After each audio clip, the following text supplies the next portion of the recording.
బెంగళూరులోని రామేశ్వరం కెఫేలో జరిగిన భారీ పేలుడు బాంబు పేలుడుగా భావిస్తున్నారు. ఇందుకు సంబంధించి ఇప్పటికే ప్రాథమిక దర్యాప్తు పూర్తి చేసిన పోలీసులు రామేశ్వరం కెఫేలో ఎవరో విడిచిపెట్టిన ఓ బ్యాగు కారణంగానే ఈ పేలుడు సంభవించినట్లు గుర్తించారు.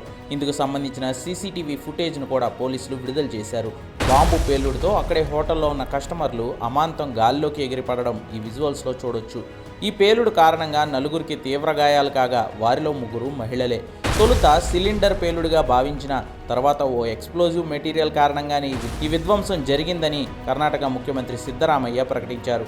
ఇప్పటికే ఎన్ఐఏ రంగంలోకి దిగ్గా జాతీయ భద్రతా కోణంలో కేంద్ర హోంమంత్రిత్వ శాఖ ఆధ్వర్యంలో ఈ ఘటనపై సమగ్ర దర్యాప్తు జరగనుంది.